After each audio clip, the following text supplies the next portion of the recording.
In this video, we'll be talking about what doctors and therapists like me are looking at when we assess for development. As you know, your child's development is more than just the percentages of how much they've grown, how much they weigh, or what their head circumference is. Your child's development is so much more. There are 4 big areas of development we're going to talk about in this video. The first one is the big motor skills that your child works on. These are also referred to as gross motor skills. The next area is communication and social interaction. Communication is also referred to as speech and language skills because the way that your child communicates is more than just how they talk, but it's how they use language to communicate what they're thinking in social situations. The next area is thinking skills. Another word for this is cognition, how your baby is learning how to think about the world and what happens around them. Finally, the last area that we're looking at is an area called small motor skills or fine motor skills. In this area, we're also looking at your baby's ability to engage in something called self-help, the ability for them to gain greater levels of independence. So let's unpack these areas a little bit. First, we're going to talk about big motor skills, gross motor skills. Now, these are those skills that develop in a sequence. First, you're going to see your baby working on cuddling and rolling and tummy time and sitting and getting up on all fours. Then they're going to start to pull to stand and stand for a good period of time. Then not long after that, they're going to start cruising and then walking and then climbing. And then, you guessed it, they're going to start running. And all these skills are built from this very first part of their development in early childhood, where they start working on stability. Stability is something, fancy therapy word, where it's another word for strength. And in order for there to be mobility, in order for you to be able to move around, you have to have a strong base of support to move off of. If you're all wiggly and jiggly in your trunk, it's going to be hard to reach out of your base of support. So because your baby moves through these stages of development, from tummy time to rolling to sitting to crawling, all these stages of their development are highly dependent upon gaining the strength and stability they need to gain higher levels, all the way up that stair step, of greater levels of mobility, of being able to walk. All these skills form the strong foundation for athleticism. So all these gross motor skills, or these big motor skills that your little tiny one is working on, form the foundation for higher level athletic skill development. Things like reaction time and ball skills and that eye-hand coordination or eye-foot coordination to be able to kick a soccer ball into a soccer net, or predicting where that ball is going to go on a soccer field given where their body is, where everybody else's body is, and the trajectory of the ball. It's also what gives children the ability to understand what their body is doing without looking at it. Things that you see in dancers and gymnasts and swimmers and those sorts of things. So all that happens in this early stage of development. You're building this strong foundation for your little one to take off and continue to get harder and harder with those skills that they're developing because they've mastered all these easier skills. This time forms the foundation for these higher level athletic skill development.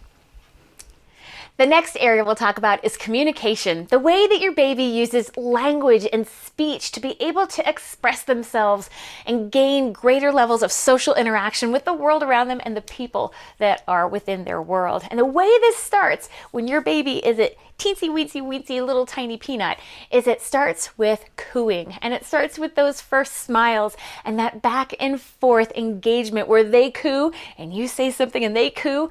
That's the beginning part of communication, of baby knowing that they can make you do something by them doing something themselves. And then it turns into gesturing and laughing and how they attach their moods to their cries to give us as caregivers cues that they're hungry or they're tired or they're just plain lonely. And then this continues to develop as your little one begins to attach words and sounds to people, objects, and places and movements and things like that too. All of these early skills are the foundation for early attachment and bonding with the caregiver, with the parent. This also is the beginning stages of self-expression and self-advocacy, of being able to express what they're feeling, what's on their mind, and being able to advocate for themselves if they want something to eat or if they're bored and lonely. And that's something that we rejoice in because we're so happy to see those changes happen in the way that your baby is thinking and using language to communicate with the world. And this is why speech, language, and communication, all the social skills that are involved with that too, really help form that emotional intelligence of knowing what they think and how they communicate, watching how others around them communicate and use speech and language. And it helps form the foundation for friendships and making relationships with others. The third area of development we're going to talk about is thinking skills or cognitive skills. The way that your baby uses their brain to kind of interpret what's going on in the world around them and interact with it. And now these skills start really early in your child's development. And they really are much more reflexive in nature, how they just kind of respond to what's going on in the world. Those are those reflexes that you see in early childhood development, in the first few months of your baby's life, where they grasp onto something with this kind of death-like grip. And it's not something they're doing on purpose. It's something that is a reflex of them, given the stroke of a side of their hand, that hand is going to grab onto something. Now, as your baby continues to grow and mature and develop, they begin to develop more goal-oriented type of activities that they do, where they actually see something with their eyes and they want to grab onto it, they want to hold it, and they have the motor skills to do that. And so these reflexive kind of activities, or this reflexive reactive sort of response that you see in your baby, matures into these more volitional or goal-oriented actions that your baby has. The way that you see thinking skills develop is your baby begins to make associations or generalizations about the world around them. For example, right around about 3 months, your baby begins to understand cause and effect. If I cry, I'll get picked up. And so your baby's making the association that crying equals being picked up and comforted and held by their most important person in their life. And so what baby does then is, because the brain always wants a challenge, the brain wants to continue to develop and make more and more networks, the baby begins to cry in different ways to see if they can signal you that this cry means hungry, and this cry means tired, and this cry means lonely. And so your baby is continuing to think about what it is that they're doing and make generalizations and associations to what it is that you respond with. Baby begins to form a mental image of what's going to happen ahead of time, to be able to predict what's going to happen. If I cry, I'm going to get picked up. But if I cry like this, I'm going to get some food. And what this does is it enables them to plan an action, to plan something in their mind before they ever carry it out with their body. This continues to develop as your child gets older. When you see them change the way their hand moves in order to pick up a block, they don't just smack the block if they want to pick it up. They move their fingers in a way to be able to pick the block up correctly with those 3 fingers on this side of their hand. That all happens with this mental manipulation, this ability to perceive or to see an object in their mind and know how they need to move their body, how they need to accommodate how their body moves in order to interact with it the way that they have a plan for. So these foundational skills that you're seeing in the first few months of your child's life, in the first few years of your child's life, where we're taking a look at these milestones, form the foundation for a group of skills called executive functioning skills. Now, I never like that word because it sounds like there's a little baby walking around with a suit on, but it's important to understand what these skills really mean, is that your baby is able to use their memory. They have good self-control. They have good attention to be able to stay on task. They're able to follow directions. Now, the reason why all these things, these executive functioning skills, are so important is because this, my friend, is what helps your child become independent. It helps them be able to sort their laundry. It helps them sequence the steps of doing their laundry because, you know, what's really important here. It also helps them with managing their school supplies, being able to keep track of a calendar and know where they're supposed to be, when, at what time. It also helps them clean their room. But some of those academic skills that you might not be thinking of, it helps them with reading and writing skills as well. So all these skills are so important, and they happen in early childhood development in this thinking cognition area of your child's development.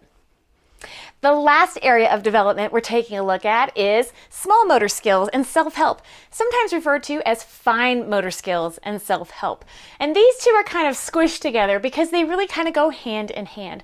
Now, fine motor skills or small motor skills and those self-help skills that go along with it really start in early development with things like swiping at objects that are within your child's visual field and within reach.